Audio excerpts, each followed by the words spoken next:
ওকে, আচ্ছা, তোমাদের মধ্যে একজন কমেন্ট করেছে, এত এত প্রতিযোগী, আমি কি চান্স পাবো?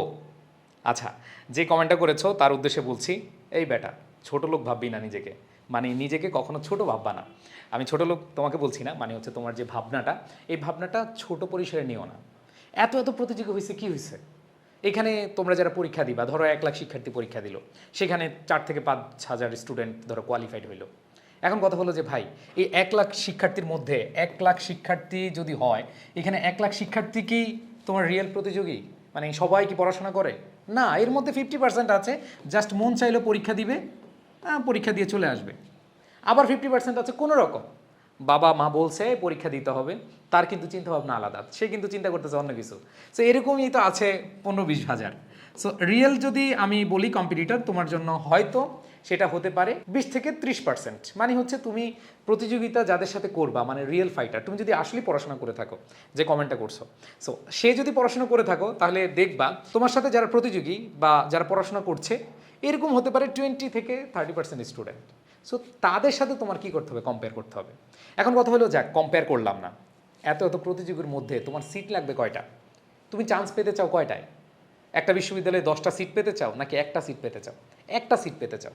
তাহলে তোমাকে যে কাজটা করতে হবে, ওই একটা সিট পাওয়ার জন্য তোমাকে সিস্টেমেটিক ওয়েতে পরিকল্পনা মাফিক তোমার কী করতে হবে? প্রস্তুতিটা নিতে হবে। সো তোমার মাথায় নেওয়া দরকার নাই কতজন প্রতিযোগী, কতজন পড়তেছে, আমি যে হিসাব করলাম এই হিসাবও তোমার দেখার দরকার নেই। তুমি টার্গেট নিবা যে আমি অমুক বিশ্ববিদ্যালয়ের অমুক সাবজেক্টে পড়তে যাচ্ছি, আমাকে কি করতে হবে? যে আমার যে সিলেবাস আছে, আমার যে সামনের প্রিপারেশন আছে, সেটাই বেস্ট নিতে হবে। কে কত ঘন্টা পড়লো, কতজন প্রতিযোগী আছে, সবাই পড়ে ফেলতেছে, আমি পড়তে পারতেছি না, এইসব বিষয় তোমার কোনোভাবেই মাথায় নিয়ে আসা যাবে না। যদি মাথায় নিয়ে আসো তাহলে কিন্তু শেষ। ঠিক আছে? তার মানে তোমাকে টোটালি কনফিডেন্ট হতে হবে, আত্মবিশ্বাস বাড়াতে হবে। ঠিক আছে?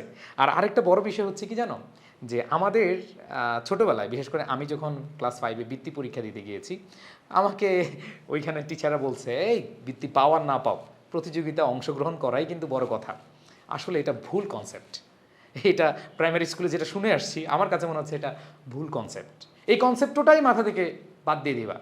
প্রতিযোগিতা আছে, তুমি প্রতিযোগিতা অংশগ্রহণ করছো, এটাই তোমার জন্য যদি বেশি হয়, তাহলে ভাই তোমার দরকার নাই বাবা মার টাকা কষ্ট করে যে অর্জিত টাকা আছে, সেই টাকাগুলো তোমার এখানে ব্যয় করতেছে, অথবা তুমি নিজেই কষ্ট করে পড়াশোনা করছো, কিন্তু তোমার কাছে যদি মনে হয় প্রতিযোগিতায় অংশগ্রহণ করাই বা বড় ব্যাপার, নো নিড।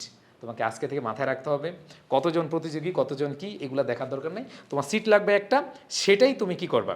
কঠোর পরিশ্রমের মাধ্যমে, সুন্দরভাবে পরিকল্পনা করে, নিয়ম মাফিক পড়াশোনা করে, এবং তোমার যে সাকসেসটা তুমি পেতে যাচ্ছ, সেই সাকসেসের প্রতি ভালোবাসা রেখে সেই স্বপ্নটা পূরণ করার জন্য তুমি সর্বোচ্চটুকু অধ্যবসায়, চেষ্টা, সব কিছু একসাথে করে তুমি তোমার সেরাটা দিয়ে যাও, ইনশাল্লাহ তোমার চান্স হবে। আর যদি তুমি চিন্তা করো কে কোথায় আছে, তাহলে কিন্তু কিছু হবে না। তুমি যতক্ষণ পর্যন্ত তুমি প্রতিযোগী নিয়ে চিন্তা ভাবনা করছো, ততক্ষণ পর্যন্ত তোমার হতাশা বাড়ছে, তোমার টেনশন বাড়ছে, এবং আলটিমেটলি তোমার যে টার্গেট পড়াশোনাটা, সেটা কিন্তু হচ্ছে না। তাহলে অবশ্যই মাথায় রাখতে হবে, তুমি তুমি অন্যের স্বপ্নের জন্য লড়াই করছো না, অন্যকে প্রতিযোগী ভেবে তুমি লড়াই করছো না, তুমি নিজের স্বপ্ন বাস্তবায়ন করার জন্য তুমি লড়াই বা সংগ্রাম করে যাচ্ছ। সো আমি অবশ্যই তোমাকে বলবো যে তোমার আজকে থেকে যে টার্গেট হওয়া উচিত, প্রতিযোগিতা বাদ, কিছু বাদ, সব কিছু বাদ, তুমি নির্দিষ্ট সিলেবাস নিয়ে আগাও, পরিকল্পনা মাফিক পড়াশোনা করো, তোমার যেখানে গ্যাপ আছে সেটা পূরণ করো। তোমার যদি মনে হয় তোমার আরেকটু বেশি পড়া দরকার, সেটা করো।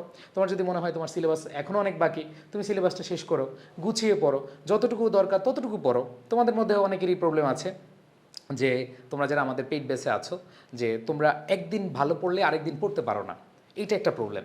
সো প্রিয় শিক্ষার্থীরা, তোমরা যারা পেইড বেসে আছো, আমরা যেভাবে ক্লাস নিচ্ছি, আমরা যেভাবে তোমাদেরকে পড়াচ্ছি, ওই পড়াটাই শেষ করো, এনাফ। আমরা আমাদের এক্সপিরিয়েন্স থেকে, আমি প্রায় 1 যুগ ধরে এই তোমাদের অ্যাডমিশন শিক্ষার্থীদেরকে পড়াচ্ছি বা ইংরেজি পড়াচ্ছি, এইচএসসি বলো বা যে কোনো সেক্টরে, আমি আমার জায়গা থেকে বলবো যে বিগত বছরের যে প্রশ্নগুলো রয়েছে বিশ্ববিদ্যালয়ের, সেগুলো অ্যানালাইসিস করে কিন্তু তোমাদেরকে পড়াচ্ছি, যে ভয়েস বলো বা অন্যান্য টপিক বলো, এগুলো কিন্তু অনেক হট টপিক।